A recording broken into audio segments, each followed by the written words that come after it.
The Masque of the Red Death. Written by Edgar Allan Poe.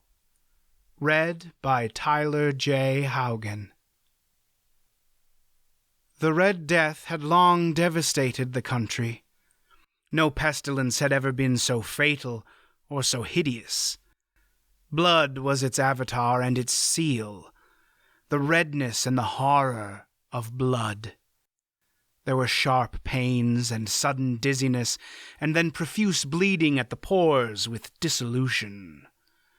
The scarlet stains upon the body, and especially upon the face of the victim, were the pest ban which shut him out from the aid and from the sympathy of his fellow men.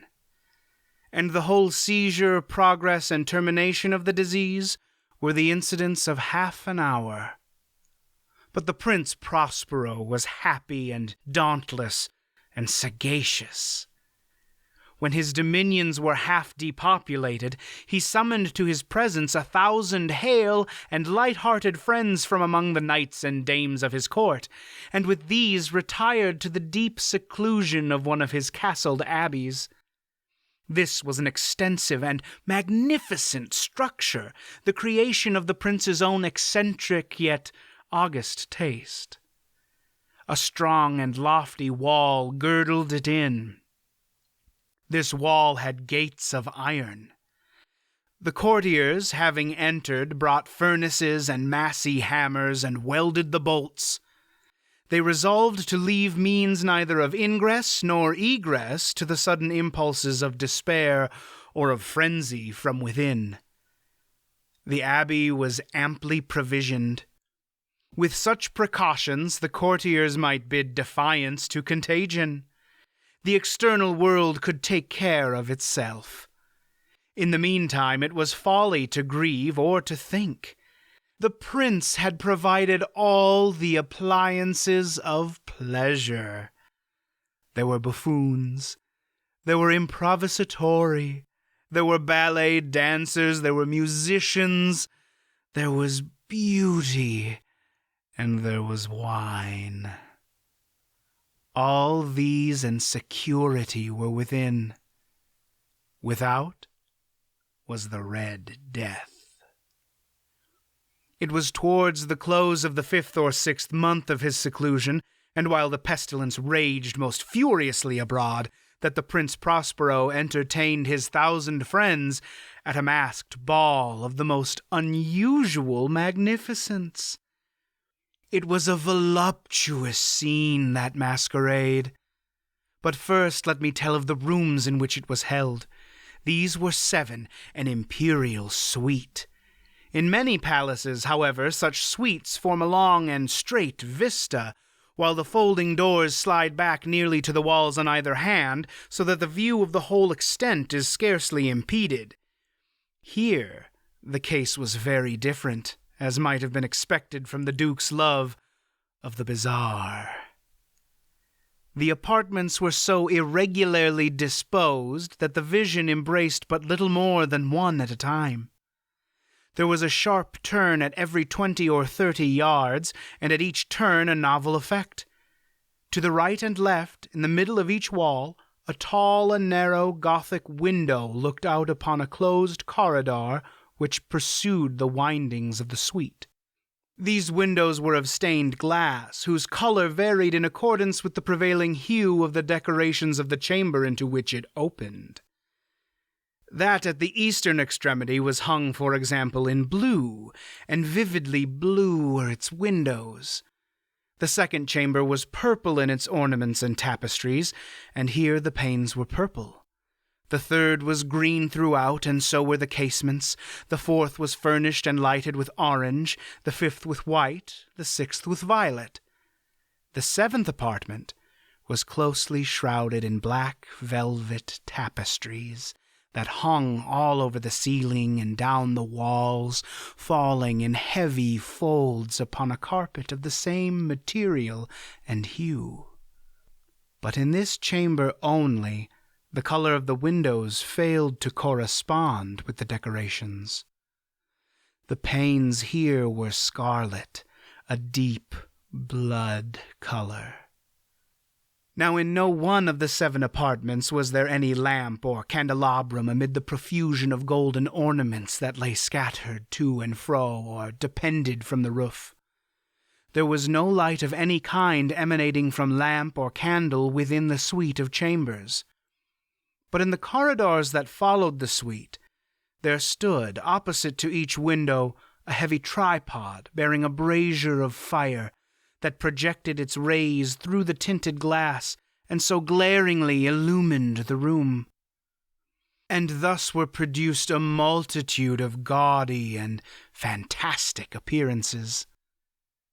But in the western or black chamber, the effect of the firelight that streamed upon the dark hangings through the blood-tinted panes was ghastly in the extreme, and produced so wild a look upon the countenances of those who entered, that there were few of the company bold enough to set foot within its precincts at all. It was in this apartment also that there stood against the western wall a gigantic clock of ebony. Its pendulum swung to and fro with a dull, heavy, monotonous clang. And when the minute hand made the circuit of the face, and the hour was to be stricken, there came from the brazen lungs of the clock a sound which was so clear and loud and deep and exceedingly musical, but of so peculiar a note and emphasis that, at each lapse of an hour, the musicians of the orchestra were constrained to pause momentarily in their performance, to hearken to the sound. And thus the waltzers perforce ceased their evolutions, and there was a brief disconcert of the whole gay company. And while the chimes of the clock yet rang, it was observed that the giddiest grew pale, and the most aged and sedate passed their hands over their brows, as if in confused reverie or meditation. But when the echoes had fully ceased, a light laughter at once pervaded the assembly. The musicians looked at each other and smiled as if at their own nervousness and folly, and made whispering vows to the other that the next chiming of the clock should produce in them no similar emotion. And then, after the lapse of 60 minutes, which embrace 3,600 seconds of the time that flies, there came yet another chiming of the clock, and then were the same disconcert and tremulousness and meditation as before. But in spite of these things, it was a gay and magnificent revel. The tastes of the Duke were peculiar. He had a fine eye for colors and effects. He disregarded the decora of mere fashion. His plans were bold and fiery, and his conceptions glowed with barbaric luster. There are some who would have thought him mad. His followers felt that he was not. It was necessary to hear and see and touch him to be sure that he was not. He had directed in great part the movable embellishments of the 7 chambers upon the occasion of this great fete, and it was his own guiding taste which had given character to the masqueraders. Be sure they were grotesque. There were much glare and glitter and piquancy and phantasm, much of what has been since seen in Hernani. There were arabesque figures with unsuited limbs and appointments. There were delirious fancies, such as the madman fashions. There were much of the beautiful, much of the wanton, much of the bizarre, something of the terrible, and not a little of that which might have excited disgust. To and fro in the 7 chambers there stalked, in fact, a multitude of dreams. And these, the dreams, writhed in and about, taking hue from the rooms, and causing the wild music of the orchestra to seem as the echo of their steps.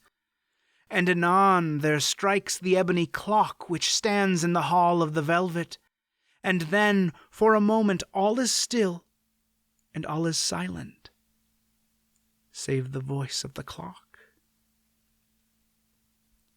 The dreams are stiff frozen as they stand, but the echoes of the chime die away, they have endured but an instant.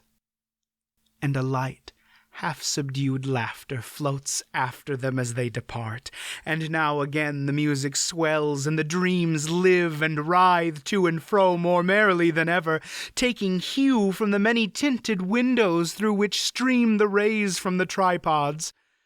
But to the chamber which lies most westwardly of the 7, there are now none of the maskers who venture, for the night is waning away, and there flows a ruddier light through the blood-colored panes, and the blackness of the sable drapery appalls. And to him whose foot falls upon the sable carpet, there comes from the near clock of ebony a muffled peal more solemnly emphatic than any which reaches their ears who indulged in the more remote gaieties of the other apartments. But these other apartments were densely crowded, and in them beat feverishly the heart of life. And the revel went whirlingly on until at length there commenced the sounding of midnight upon the clock. And then the music ceased, as I have told, and the evolution of the waltzers were quieted, and there was an uneasy cessation of all things as before.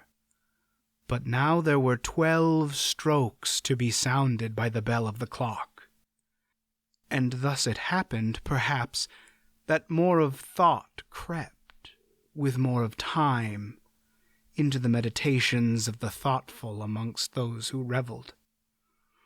And thus, too, it happened, perhaps, that before the last echoes of the last chime had utterly sunk into silence, there were many individuals in the crowd who had found leisure to become aware of the presence of a masked figure which had arrested the attention of no single individual before. And the rumor of this new presence having spread itself whisperingly around, there arose at length from the whole company a buzz or murmur expressive of disapprobation and surprise, then finally of terror, of horror, and of disgust. In an assembly of phantasms such as I have painted, it may well be supposed that no ordinary appearance could have excited such sensation. In truth, the masquerade license of the night was nearly unlimited, but the figure in question had out-Heroded Herod, and gone beyond the bounds of even the prince's indefinite decorum. There are chords in the hearts of the most reckless which cannot be touched without emotion. Even with the utterly lost, to whom life and death are equally jests, there are matters of which no jest can be made. The whole company, indeed, seemed now deeply to feel, in the costume and bearing of the stranger, neither wit nor propriety existed. The figure was tall and gaunt, and shrouded from head to foot in the habiliments of the grave. The mask which concealed the visage was made so nearly to resemble the countenance of a stiffened corpse that the closest scrutiny must have had difficulty in detecting the cheat. And yet, all this might have been endured, if not approved, by the mad revellers around. But the mummer had gone so far as to assume the type of the Red Death. His vesture was dabbled in blood, and his broad brow, with all the features of the face, was besprinkled with the scarlet horror.